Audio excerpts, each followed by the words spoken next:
يصلون على النبي يا أيها الذين آمنوا صلوا عليه وسلموا تسليما اللهم صل وسلم وبارك على سيدنا محمد وعلى آل سيدنا محمد وعجل فرجهم وارزقنا في الدنيا زيارتهم وفي الآخرة شفاعتهم.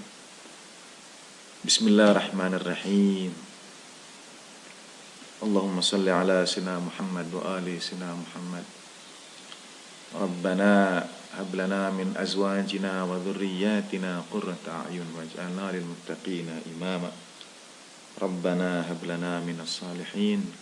Rabbi ij'alni muqimas salati wa min dhurriyyati ummatan muslimatan lak. Bismillahirrahmanirrahim. Alhamdulillahirabbil alamin. Assalamualaikum warahmatullahi wabarakatuh. Asyhadu an la ilaha illallah wahdahu la syarika lah wa asyhadu anna sayyidana wa maulana Muhammadan abduhu wa rasuluh la nabiyya ba'dah. Allahumma shalli wa sallim wa barik ala sayyidina Muhammad wa ali sayyidina Muhammad wa ajil farajahum warzuqna fid dunya ziyaratahum wa fil akhirati syafa'atahum. Alhamdulillah rabbil alamin. Hari ini tanggal 12 Juni 2020, selama sebulan ke depan setiap hari Jumat, Sabtu, dan Minggu pada jam yang ditentukan.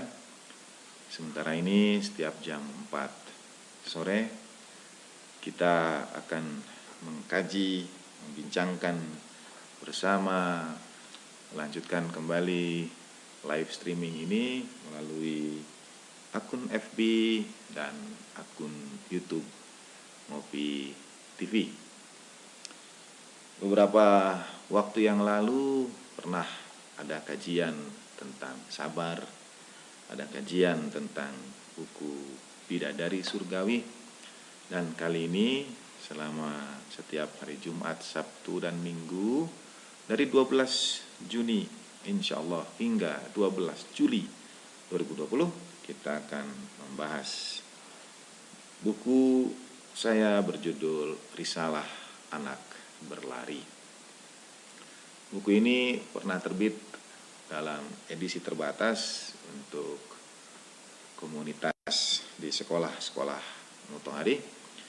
Bahkan pada edisi yang pertama gambarnya adalah gambar anak-anak sekolah cerdas Mutahari.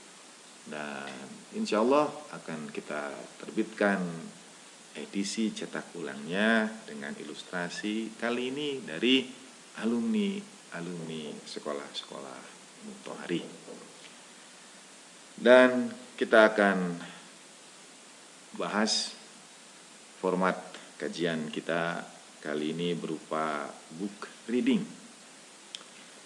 Di beberapa negara, terutama di negara-negara barat, di Eropa, di Amerika, ada kebiasaan, entah mungkin karena budaya baca yang sudah tumbuh lama sebelum budaya radio, televisi, apalagi era digital sekarang ini, maka sering ada apa yang disebut dengan book reading, kegiatan membaca buku, membaca cerita. Jadi penulis didudukkan di satu forum, hadirin datang, duduk, mendengar, dan menyimak. Kita memang bisa baca buku, tetapi kadang-kadang ketika mendengarkan penulisnya membaca bukunya, itu bisa jadi ada titik tekan, intonasi yang akan berujung pada pemaknaan yang berbeda. Itu disebut dengan book reading.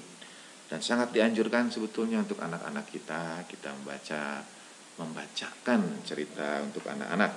Tradisi membacakan cerita yang kita sebut dengan mendongeng sebelum anak-anak tidur juga dimulai dari konsep book reading ini.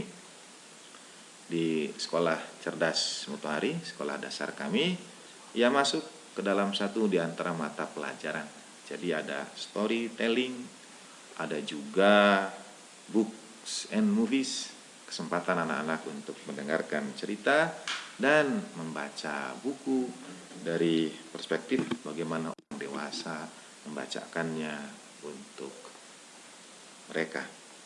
Kita mulai dari kata pengantar. Sekali lagi ini bukunya Insya Allah akan kita terbitkan ulang dengan ilustrasi dari anak-anak alumni sekolah-sekolah Mutahari. Kita mulai dari kata pengantar.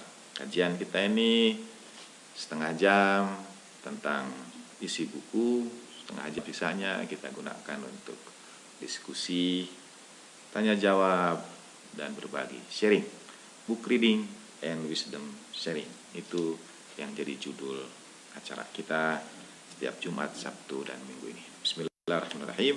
Allahumma shalli ala sayyidina Muhammad wa ala sayyidina Muhammad wa ajil farajum. Izinkan saya untuk memulainya. Sebuah klip mengisahkan seorang tunanetra sedang duduk di pinggir jalan. Di depannya ada kardus besar dihamparkan dan tulisan I am blind terlihat jelas. Aku ini buta. Ia berharap belas kasih dari yang lewat. Orang yang datang pun melemparkan koin kecil sesekali. Tidak banyak, hingga datang seorang perempuan. Ia berhenti sebentar, mengambil tulisan itu, menggantinya, dan meletakkannya kembali. Sepatunya diraba sang tunanetra, berusaha untuk mengenalinya. Tidak lama setelah itu, bunyi dentang koin ramai beradu, gemerincing menandakan banyak yang bersedekah. Perempuan yang sama datang kembali. Ia berkata, "Selamat, kini uangmu banyak." Sang tunanetra bertanya, "Apa yang sudah kau lakukan? Bagaimana ini bisa terjadi?" Ia menjawab, "Tidak banyak. Aku hanya menuliskan sesuatu yang berbeda." Kemudian ia pun berlalu. Apa yang dituliskan perempuan itu? Kalimat berikut ini. It's a beautiful day. Too bad I cannot see it. Hari ini indah sekali. Sayang, aku tidak bisa melihatnya. Dua kalimat yang sama. Yang pertama menunjukkan I am blind, aku buta. Dan yang kedua, it's a beautiful day. Too bad I cannot see it. Ini hari yang indah, sayang sekali aku tidak bisa melihatnya. Peristiwa ini sering menjadi pengantar untuk sebuah kalimat, change your words, change your world. Mengubah kata, mengubah dunia. Itulah yang hendak dilakukan buku kecil ini. Berusaha memilah kata untuk dapat mencari makna. Banyak isi di dalamnya terinspirasi dari riwayat-riwayat para teladan. Ada juga yang berisikan pengalaman. Ungkapan di buku ini ada ungkapan Tuhan tahu tapi menunggu, berasal dari Leo Tolstoy. Doa Al-Hazin dari warisan keluarga Rasulullah Shallallahu Alaihi Wasallam. Anekdot penyesalan atas hikmah diambil dari kutipan bebas di internet. Dan analogi kereta yang bercabang dari pembelajaran etika di kuliahan. Singkat kata, buku ini bisa dibaca siapa saja dan untuk siapa saja. Terima kasih pada setiap orang yang telah berpartisipasi pada penyusunan buku ini, termasuk ilustrasi dari anak-anak Mutahari. Nah, sebagai orang tua, kita juga bisa menjadikan berbagai cerita yang ada di buku ini pembelajaran untuk kehidupan keluarga kita. Berbahagialah para orang tua, karena ketulusan anak-anak adalah cerminan bagi kita. Alih-alih mengajari mereka, sebenarnya begitu banyak hal dari mereka yang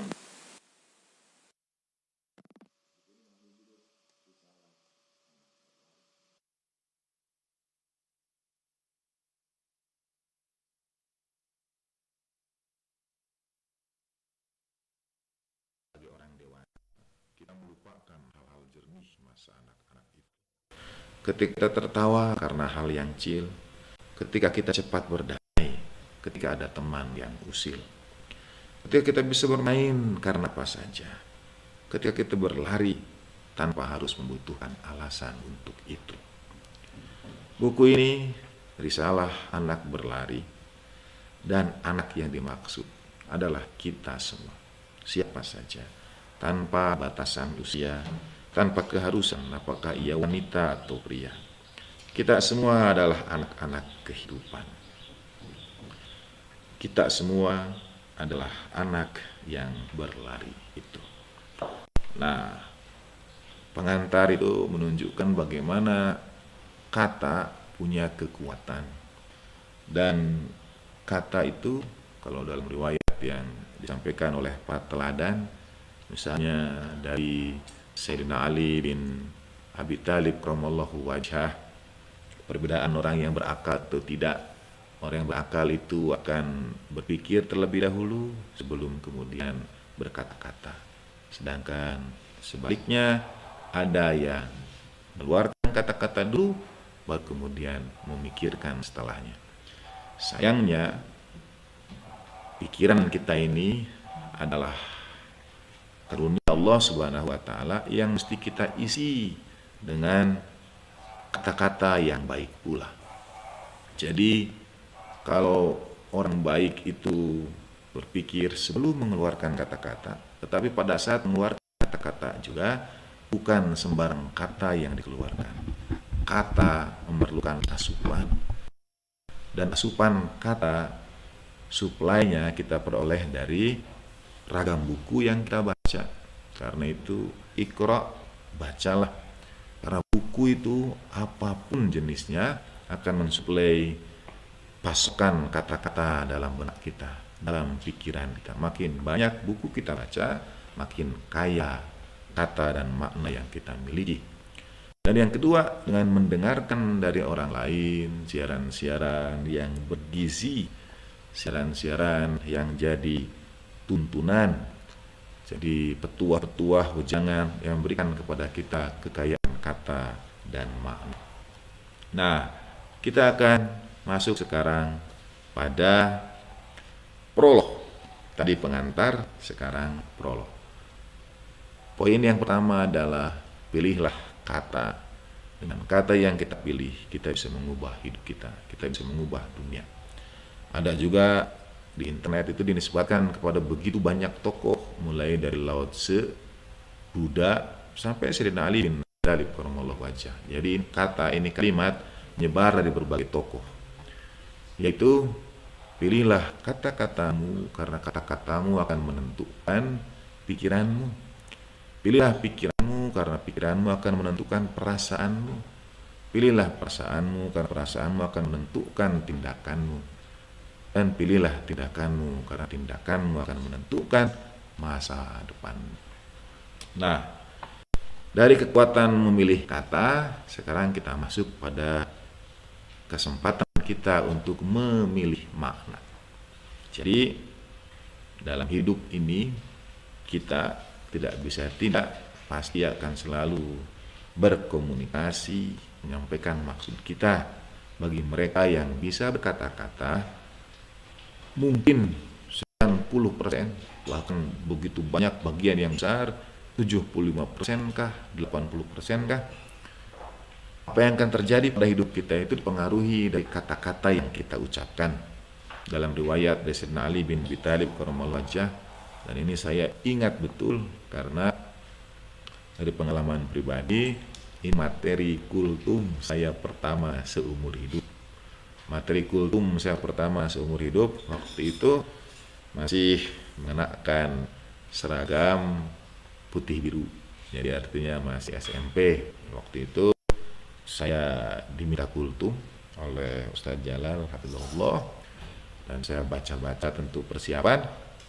Nah, materi yang saya ingat adalah kalimat Sayyidina Ali bin Abi Thalib karramallahu wajhah. Saya mengisahkan waktu itu tentang seorang raja yang punya juru masak handal di istana, dan karena raja ini mungkin sudah punya segalanya, bosan menikmati apa saja, dia lalu meminta kepada juru masak itu, tolong untuk esok hari hidangkan bagiku makanan yang menurutmu adalah makanan terbaik di dunia ini.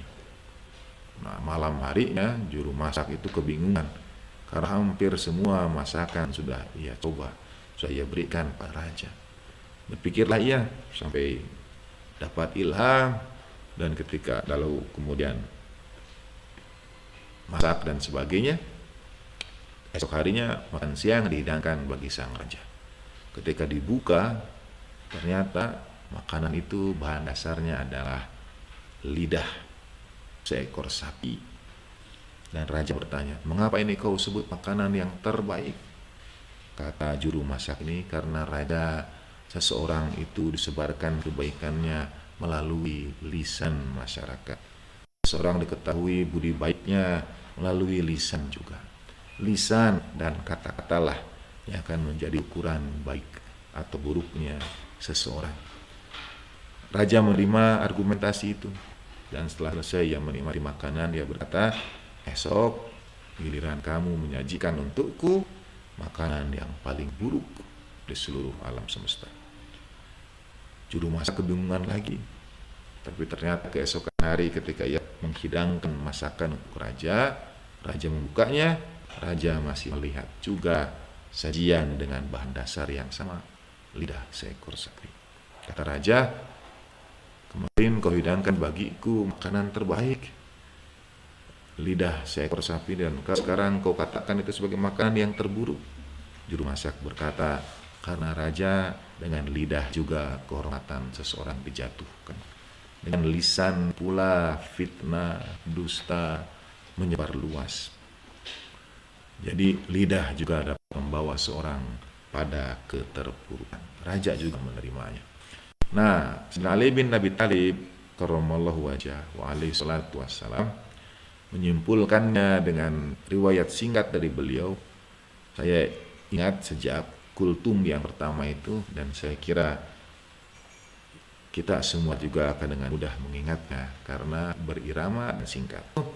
Al-lisan mizanul insan. Al-lisan mizanul insan. Lidah itu, lisan itu, kata-kata itu ukuran seorang manusia. Kalau kau ingin melihat tinggi derajat seorang, lihatlah dari kata-kata yang diucapkan. Kalau kau ingin melihat bagaimana seseorang itu di tengah-tengah masyarakatnya, lihatlah dari kata-kata yang ia utarakan. Al-lisan mizanul insan. Jadi kalau orang Perancis mungkin mengatakan, katakan kepadaku apa yang kau makan, aku akan katakan siapa engkau. Kalau orang Inggris mungkin mengatakan, semuanya mungkin. Kalau orang Inggris mungkin mengatakan, katakan apa klub sepak bolamu, aku akan katakan siapa engkau. Maka menurut Sayyidina Ali bin Abi Thalib alaihi wassalam berkata, ucapkanlah sesuatu, aku akan katakan siapa engkau. Itu kekuatan memilih kata. Bagaimana kata dapat mempengaruhi kebahagiaan hidup kita. Nah, tetapi kata itu erat kaitannya dengan makna. Kata tidak dapat berdiri sendiri. Kata ya alhamdulillah Ustaz Jalal, ayah saya, keahlian beliau di universitas di bidang komunikasi. Jadi orang sering menyebut beliau sebagai ahli komunikasi, pakar ilmu komunikasi. Meskipun saya tidak kuliah di Fakultas Ilmu Komunikasi, tapi berada bersama Bapak, berada bersama orang-orang di sekitar Bapak yang berasal dari Fakultas Ilmu Komunikasi, sedikit banyak. Dulu itu ada cerita murid Shaolin, film murid Shaolin yang dia tidak masuk dalam perguruan, tetapi ikut mengambil pelajaran, mengintip dari dinding perguruan Shaolin itu. Nah, saya ibarat murid yang mengintip itu. Jadi banyak juga mendengar, mengetahui istilah-istilah komunikasi dari Ustaz Jalal dan kawan-kawan di Fakultas Ilmu Komunikasi, murid-murid beliau, mahasiswa-mahasiswa Bapak dulu. Misalnya ada satu kalimat seperti ini, words don't mean, people mean. Kata-kata itu sebetulnya tidak bermakna, kata-kata itu sebetulnya netral. Kita Allah yang memberikan makna pada kata-kata itu. Jadi kata selalu bersanding dengan makna. Nah, buku kecil ini mungkin sebuah eksperimen kecil, pilihan kata dan bagaimana kita memilih makna. Prolog tadi berkisah tentang pilihan kata. Sekarang kita akan bincangkan tentang pilihan makna. Dari pilihan kata kita bergerak menuju pilihan makna. Dalam namanya sebaik awal mula, salam solawat untuk sebaik-baik yang tercipta dan para teladan suci sepanjang sejarah manusia. Bagaimana bila sesuatu tidak seperti kelihatannya? Senyum orang di sampingmu tak berarti senyum di hatinya. Barang yang kau rasa milikmu sama sekali bukan kepunyaanmu. Bagaimana bila semua wajah hanyalah topeng untuk menyembunyikan amarah, keluh kesah, sekian gundah dan gelisah. Bagaimana bila ternyata rahwana rupawan rupa dan cinta sebenarnya jatuh hati kepadanya? Bagaimana bila Rama telah merebut cinta sejati itu dan memisahkan mereka selama-lamanya? Bagaimana bila kita mengubah sudut pandang sedikit saja? Tidak perlu 180 derajat, cukup bergeser 0, sekian saja. Lihat beragam peristiwa setahun ini dan berikan pemaknaan yang berbeda dari yang sudah kita berikan sebelumnya. Seperti Nasruddin Khoja, satu saat ia duduk di depan teras, memandangi jemurannya di atas atap rumahnya. Angin kencang berhembus tiba-tiba, menerbangkan pakaiannya jauh ke ujung sana, menghilang di balik gumpalan mega. Nasruddin segera berteriak, "Alhamdulillah." Kawan yang duduk di sampingnya bertanya, "Bajumu hilang dan kau mengucap syukur pada Tuhan?" Nasruddin menjawab, "Tentu saja. Tidak dapatkah kau bayangkan bila angin itu menerbangkan pakaianku dan aku masih ada di dalamnya?" Menggeser posisi itu tak sesulit yang dikira. Yang terkena membatu adalah kaki yang menghunjam bumi. Di lingkarnya ada gembok teramat tua berkarat. Aku tak mau mengubah tempat berdiriku. Aku tak mau memandang sudut lain tatapanku.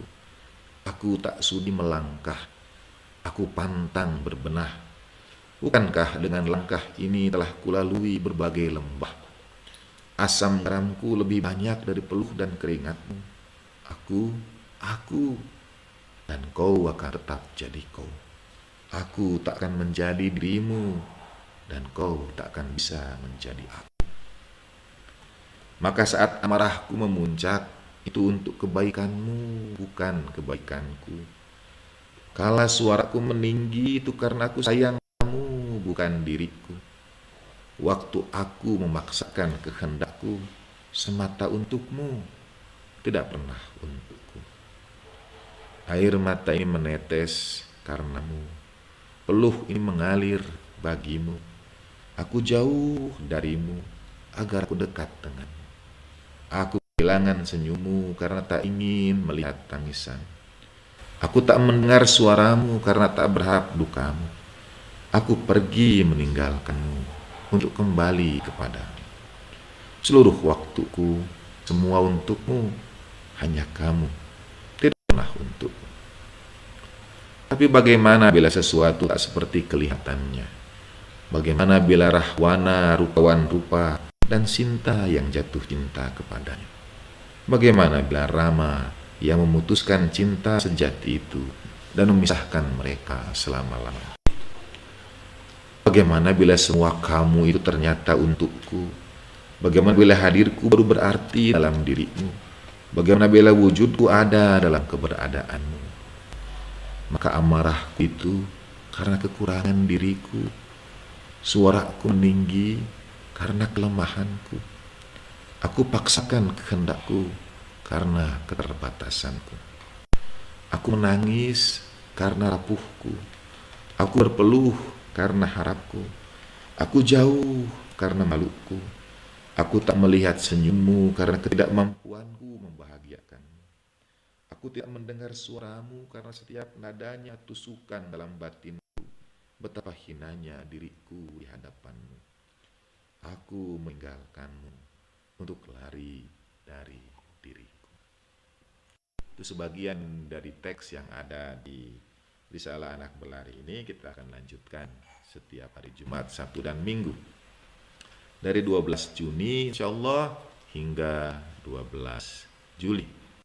Nah, dari pilihan kata kita bergerak pada pilihan makna. Jadi hidup kita itu ditentukan oleh kata-kata yang kita gunakan, kata-kata yang kita pilih.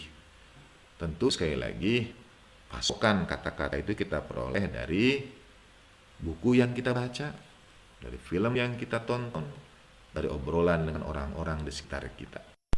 Karena sebetulnya ketika kita menyaksikan film-film itu, tayangan-tayangan itu, baik di televisi konvensional ataupun melalui media YouTube dan sebagainya, sebetulnya kita tengah persilahkan pasokan pilihan kata-kata itu masuk dalam pikiran kita. Kata-kata itulah yang kemudian akan digunakan ketika kita berkata-kata, berkomunikasi, berbincang dengan keluarga-keluarga kita, dengan anak-anak kita, dengan orang tua kita, dengan sahabat dan saudara kita. Jadi pilihan kata sangat erat kaitannya dengan kebahagiaan kita. Tapi itu baru setengah perjalanan. Setengah berikutnya ditentukan oleh pilihan makna. Dari pilihan kata menuju pilihan makna. Dalam kisah yang saya sampaikan tadi, sebetulnya pilihan makna itu tak enggak, tapi kadang-kadang kita dituntun oleh situasi, oleh lingkungan untuk hanya digiring pada satu pembawaan makna tertentu. Bagaimana bila kita mengubah sudut pandang? Tidak perlu 180 derajat, hanya bergeser 0, sekian saja kita bisa menyaksikan sudut pandang yang berbeda. Banyak kisah sufi, kisah Jalaluddin Rumi misalnya tentang seorang musafir yang hendak meminum air di aliran sebuah sungai, tapi burung elang tiba-tiba mematok punggungnya, membuatnya tidak mampu untuk mengambil air minum itu. Ulang kali ia coba, ternyata burung yang sama akan mengganggu dia. Sampai akhirnya dia berangkat menuju puncak, menuju sumber mata air, dan dia temukan ternyata ada bangkai ular berbisa yang bisanya mengalir dengan aliran sungai itu, dan rupanya burung elang yang mengganggu musafir itu selama ini sebetulnya menyelamatkannya. Lalu kisah Rumi yang lainnya ketika ada seorang yang terbangun tiba-tiba makan buah apel dan ada orang lain memukuli perut orang ini sampai buah apelnya itu keluar. Dia marah tentu karena perutnya dipukuli. Tetapi setelah perutnya dipukul itu keluar apel dengan ulat-ulat di dalamnya. Jadi sebetulnya ia menyelamatkan. Nah, menggeser sudut pandang, memberi makna dari perspektif yang lain. Sebetulnya tidak perlu 180 derajat, cukup 0, sekian saja. Tapi yang diperlukan itu, mengubah sudut pandang itu, ada gembok teramat tua berkerat. Mau berubah sudut pandang itu, kaki kita berat melangkah. Mengapa? Ada perspektif selama ini, yaitu sudut pandang kita, kacamata kita, pikiran kita, dan apa yang kita sebut dengan pengalaman kita. Beberapa hari yang lalu dengan kawan-kawan guru di sekolah Mutahari, di SMA Mutahari, ada ibu guru yang menyampaikan bahwa pengalaman adalah guru yang terbaik. Betul, saya sependapat. Tetapi menariknya adalah setiap hari bagi kita itu adalah pengalaman hidup yang baru. Betul, pengalaman adalah guru terbaik, tetapi hampir jarang kita berada pada situasi yang sama, yang persis dengan peristiwa yang menjadi guru bagi kita dengan pengalaman kita itu. Kita akan selalu berhadapan dengan situasi yang baru setiap harinya. Serupa mungkin ya, tapi persis sama tentu tidak. Selalu ada berbagai hal yang baru dalam hidup kita itu. Nah, gembok yang membuat kita sulit mengubah perspektif itu, yang membuat kita tidak bisa bergerak untuk pindah sudut pandang itu adalah perspektif yang kita sebut dengan keakuan. Perspektif sudut pandang aku selama ini. Saya tadi misalnya contoh mengubah makna itu oleh anekdot Nasruddin Hoja. Banyak sekali kisah Nasruddin itu seperti ini. Jadi misalnya tadi yang dikisahkan di buku ini, Nasruddin sedang menjemur pakaiannya berada di atas genteng. Tiba-tiba ada angin kencang, meniup pakaian itu terbang jauh. Dan Nasruddin berucap bersyukur, Alhamdulillah. Kata kawannya, kau bersyukur padahal pakaianmu terbang. Nasruddin menjawab, tentu saja aku bersyukur. Tidak bisakah kau bayangkan kalau pakaian itu terbang dan aku masih mengenakannya? Nah, dia pasti akan ikut terbang juga. Itu sudut yang lain, perspektif yang lain. Masih dalam cerita Nasruddin Hoja juga, kadang disebut dengan Mula Nasruddin. Dalam cerita Mula Nasruddin ini juga pernah ia mencari suatu barang. Ada yang menyebut jarum, versinya berbeda-beda. Lalu ia mencari di luar rumah. Datang orang lewat dan bertanya, Nasruddin, apa yang kau lakukan? Aku mencari sesuatu. Apa itu? Katakanlah, jarumku hilang. Di mana hilangnya? Di dalam rumah. Tapi mengapa engkau cari di luar rumah? Ya kan di sini lebih terang, kata Nasruddin. Jarumnya hilang di dalam rumah, tapi ia mencarinya di luar, karena di luar cahayanya lebih terang. Nah, ini contoh melihat dari perspektif yang berbeda itu. Nah, gembok teramat tua berkarat itu adalah keakuan kita ketika kita tidak mau mengubah tempat berdiri, tidak mau memandang sudut yang lain, tidak sudi melangkah pantang berbenah. Kita akan berkata, asam garamku lebih banyak dari peluh dan keringatmu. Aku ini jadi begini karena pengalaman hidupku.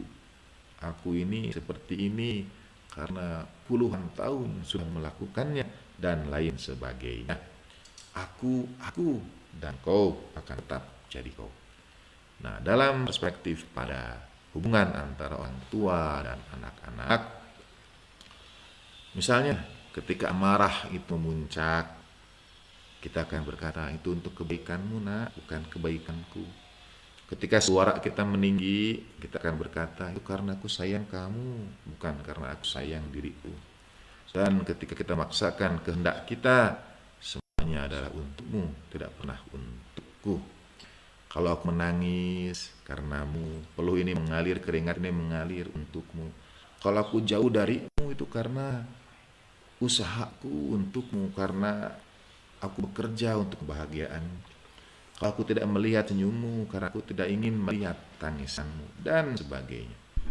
Tapi bagaimana bila kita lihat dari sudut pandang yang lain? Bagaimana bila ternyata kalau kita menangis, kalau kita marah, itu justru karena kekurangan diri kita, karena ketidaksabaran kita, karena ketidakmampuan kita untuk menahan amarah itu. Dan kalau suara kita meninggi, itu justru karena kelemahan kita. Bahkan dari riwayat dari Sayyidina Ali bin Abi Thalib karramallahu wajhah, kalau kuat di dalam, jadi kalau pergolakan batinnya itu banyak di dalam, kerasnya di dalam, maka yang keluar itu kelembutan.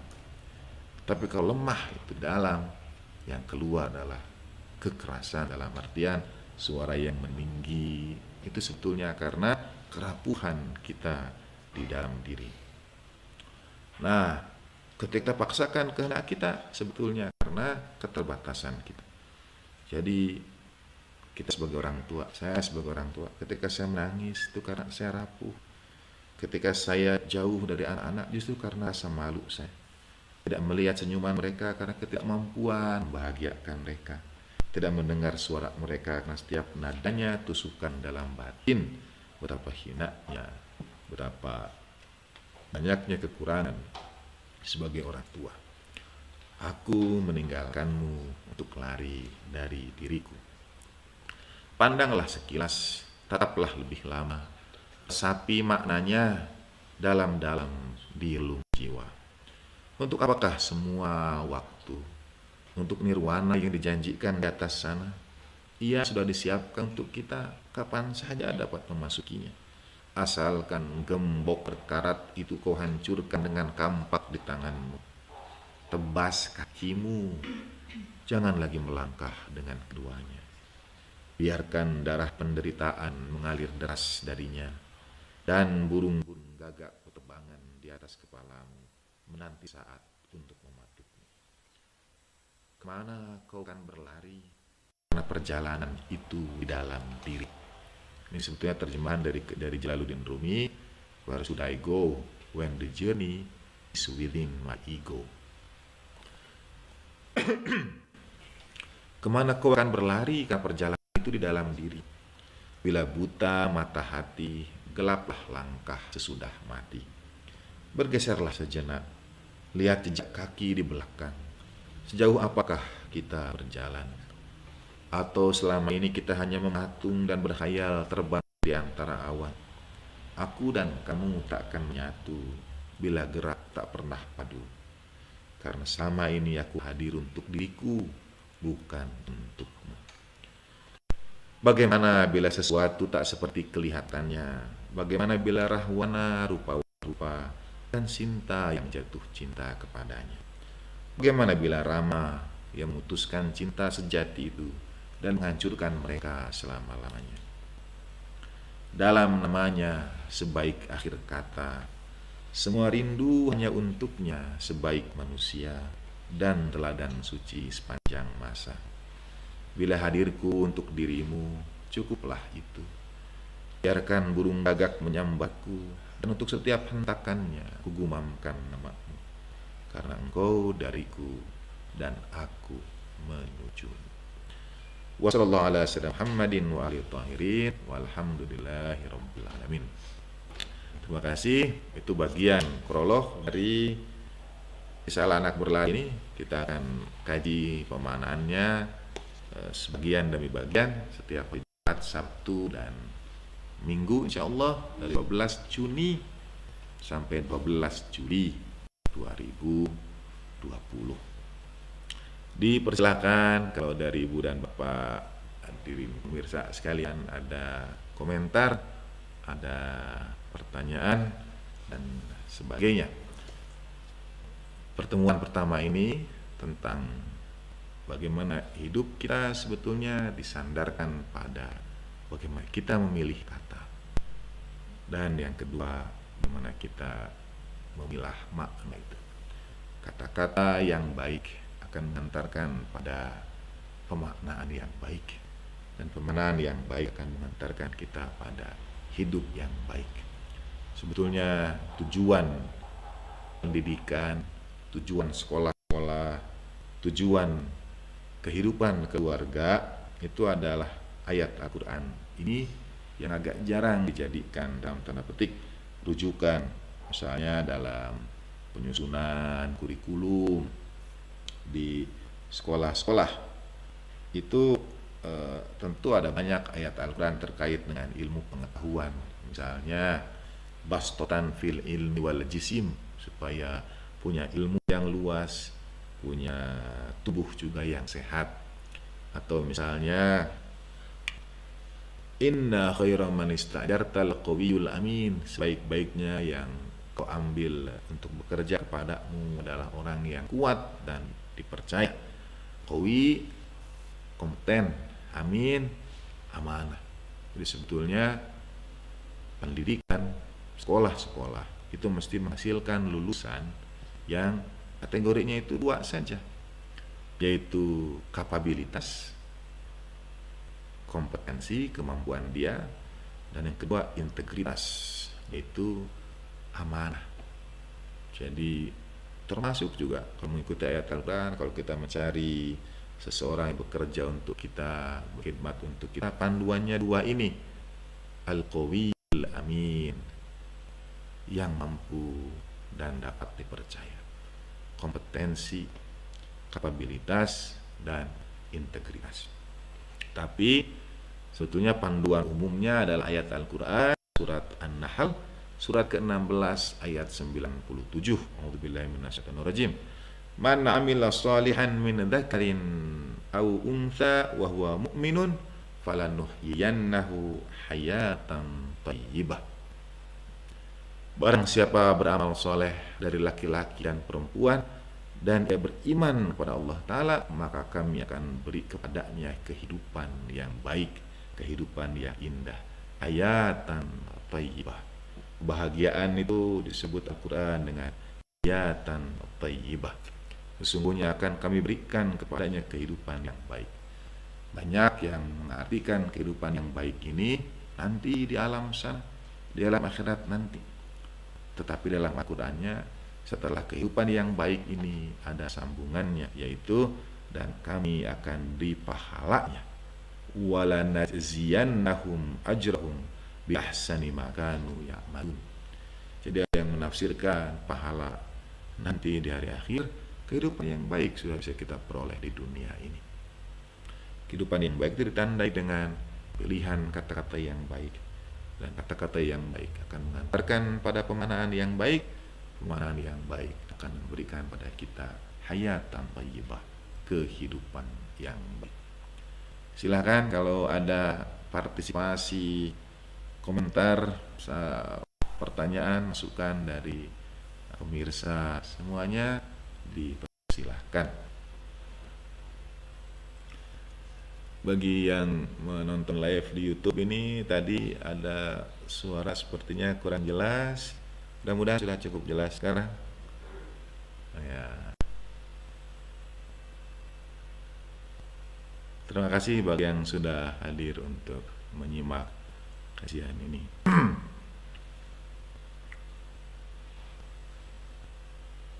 Kisah lainnya dari memandang sisi yang lain itu. Saya sebagai orang tua, sebagai guru, punya pengalaman dengan anak-anak murid yang ketika melihat dari sisi mereka, memang mereka punya hak untuk itu. Misalnya suatu saat di ruangan sekolah,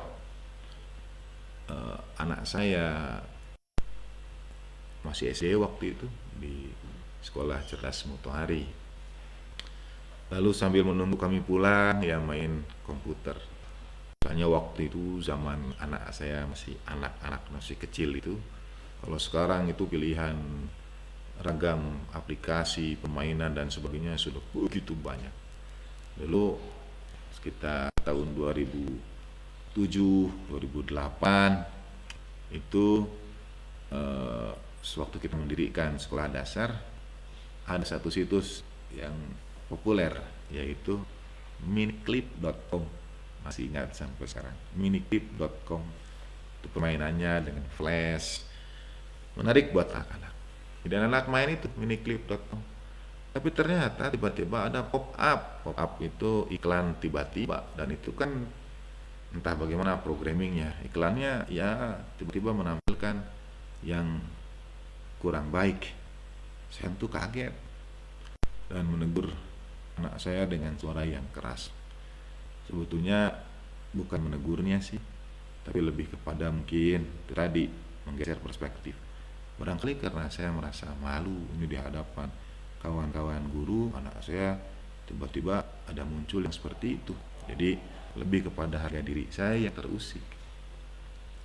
Nah, ketika menegur anak itu, lalu kata anak saya cuma menjawab singkat saja, kenapa Abi lihatnya yang itu? Layar itu banyak, aku lihat yang aku mainkan. Kenapa Abi lihatnya yang itu? Gitu. Dan mata cenderung melihat apa yang ingin dilihat oleh mata. Telinga cenderung mendengar apa yang ingin dengar oleh telinga.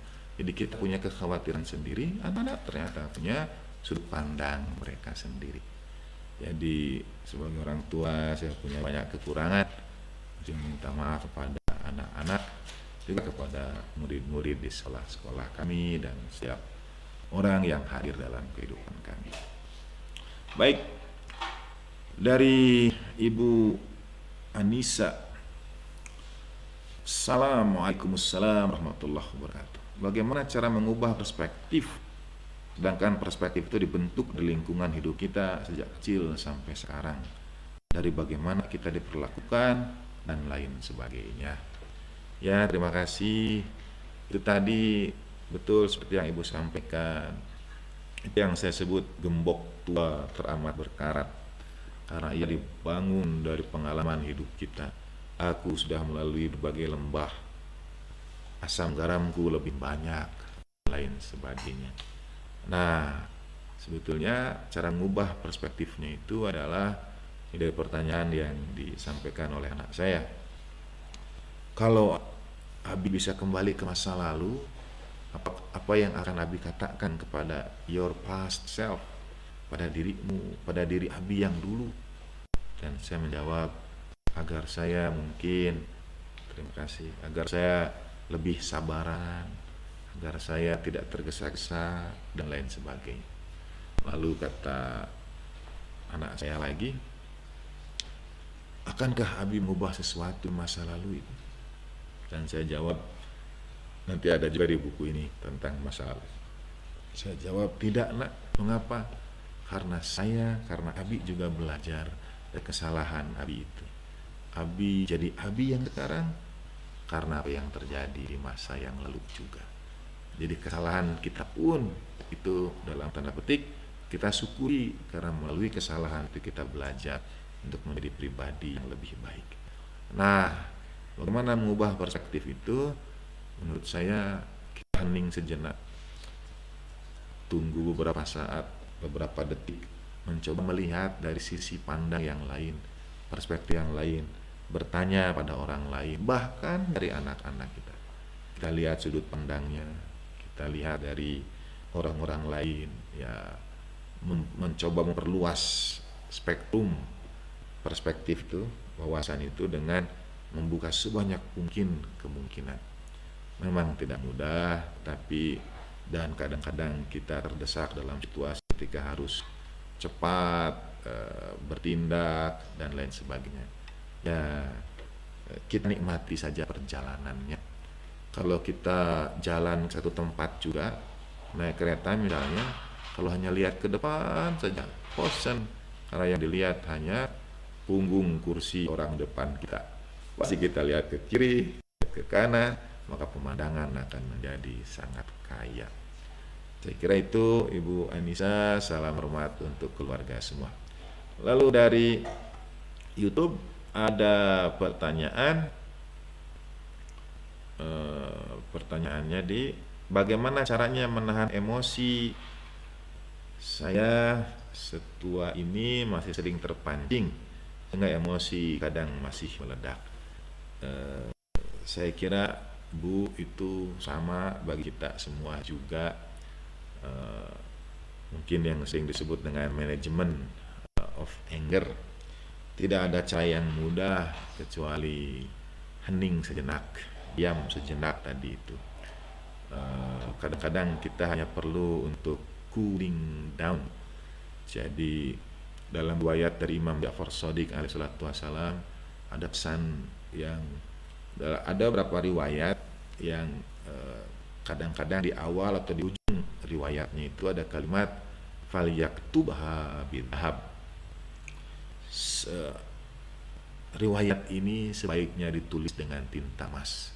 Artinya para imam dari teladan suci keluarga baginda Nabi Shallallahu Alaihi Wasallam itu menyampaikan, menitik beratkan apa yang akan disampaikannya itu seakan-akan ada riwayat yang baiknya setiap rumah memasang riwayat ini.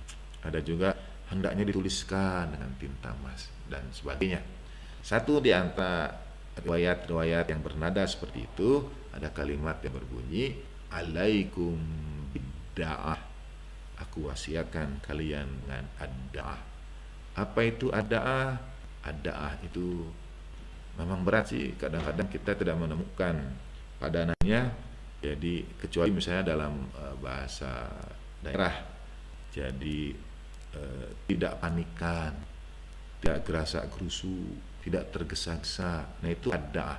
Ad-da'ah itu tumaninah, ad-da'ah itu inner peace, kedamaian hati. Itu pesan dari Imam Ja'far Shadiq alaihissalam, alaikum bidda'ah, aku wasiatkan kalian dengan ad-da'ah. Jadi mungkin latihan kita untuk mengikis dan mengendalikan emosi itu adalah dengan ad-da'ah, dengan tidak tergesa-gesa dalam Merespon, orang harus membedakan ada reaksi dan ada respon, begitu. Jadi kalau ini istilah umum, tapi secara bahasa mesti merujuk kepada ahli bahasa. Kalau reaksi itu balasan cepat, aksi reaksi. Sedangkan respon adalah balasan yang terencana, balasan yang dipikirkan. Bahasa Arab itu punya aksul amal, jadi sebuah tindakan balik yang memang setelah dipikirkan matang-matang. Jadi agar tidak bersifat reaktif tetapi responsif. Kita tidak bereaksi terhadap aksi seseorang, tapi kita meresponnya dengan cara yang terbaik. Keduanya itu bahasa Inggris asalnya. Jadi kalau di Indonesia kan bagaimana? Reaksi itu bahasa Indonesianya apa? Lalu respon bahasa Indonesianya juga apa? Nah, jadi mudah-mudahan pahami dengan reaksi dan respon itu. Terima kasih. Kemudian ada lagi dari Ibu Elim. Izin bertanya, apa jenis kata-kata yang baik atau tepat untuk merespon keinginan permintaan anak-anak yang belum bisa kami penuhi? Biasanya kami menjawab, oke, nanti. Tapi ternyata kata-kata itu ditagih janji. Betul. Begitu kita mengatakan nanti, itu bagi anak-anak, ya besok sudah nanti, lusa sudah nanti. Jadi pasti akan ditagih oleh anak-anak. Di satu sisi kami tidak ingin menolak atau mengecewakan anak-anak, tapi di sisi lain kami belum mampu memenuhinya.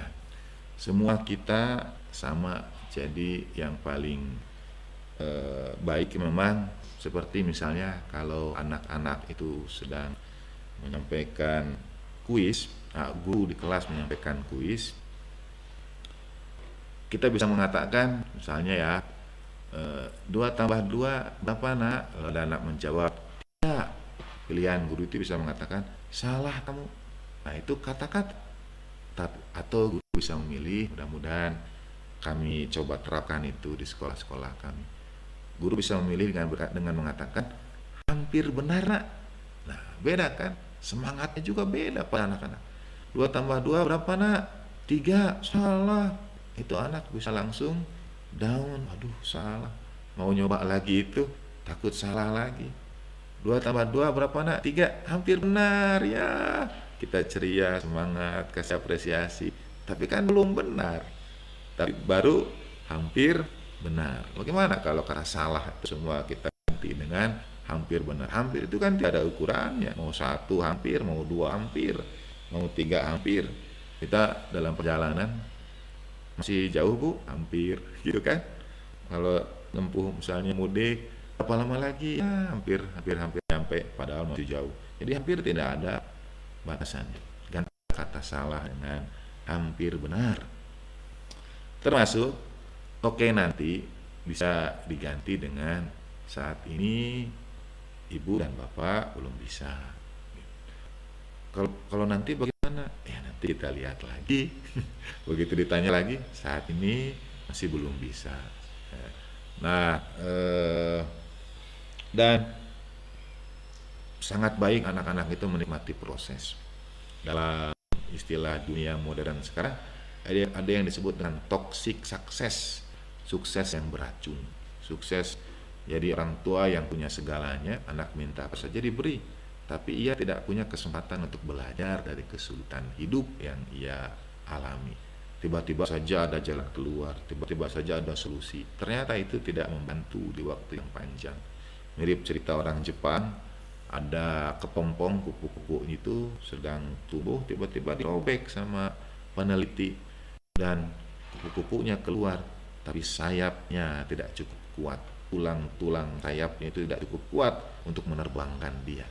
Jadi ternyata ketika kupu-kupu itu bergerak dalam kepompong, dia sebetulnya sedang menguatkan tulang belulangnya sehingga keluar pompong itu bisa terbang bebas. Nah, berilah anak-anak juga kesulitan yang terukur seperti itu untuk dapat terbang bebas. Baik, dari Ibu Neneng, bagaimana kita sebaiknya bersikap terhadap anak yang keegoannya sebagai remaja masih terlihat besar? Seperti apa kita menggeser perspektif kita sebagai orang tua terhadap anak, sedangkan kita tahu bahwa egonya harus kita bantu kikis. Nah, mungkin dua hari ini saya dan anak saya itu nonton ada film Night at the Museum, malam hari di museum. Nah, itu ada adegan, saya tidak mempromosikan film ya, kalau mau nonton bagus. Yang saya promosikan buku.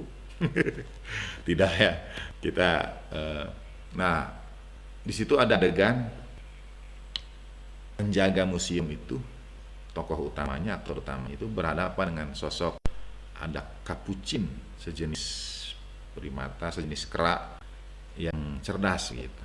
Jadi kera ini menempeleng pipi penjaga si tokoh utama ini, dan kali tempeleng tokoh utamanya juga menempeleng balik. Lalu ada tokoh Presiden Theodore Roosevelt, Presiden Amerika ke-26.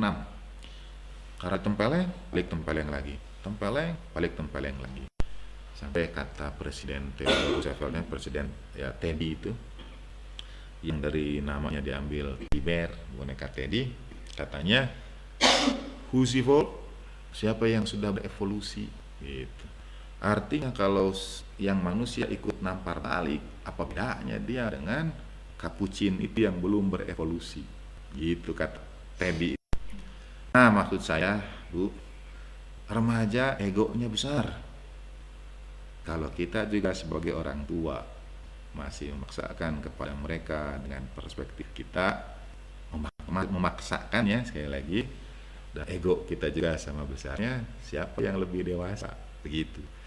Jadi kalau anak memang masih ada ego, ya justru disitulah ujian kita, ketika kita memang kita ingin mengikisnya itu antara segera atau bertahap, dan ternyata prosesnya harus bertahap. Jadi kalau anak marah, kita balik marah. Kalau anak meninggikan suaranya, kita balik meninggikan suaranya. Saya ingat adegan di Night at Museum itu, antara kapucin dengan penjaga museumnya saling tampar, dan Presiden Teddy Roosevelt hanya mengingatkan begini, siapa yang sudah berevolusi gitu.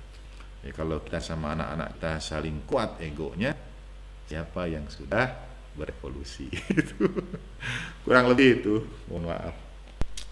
Baik, saya kira sudah ya pertanyaan juga dari YouTube maupun akun FB.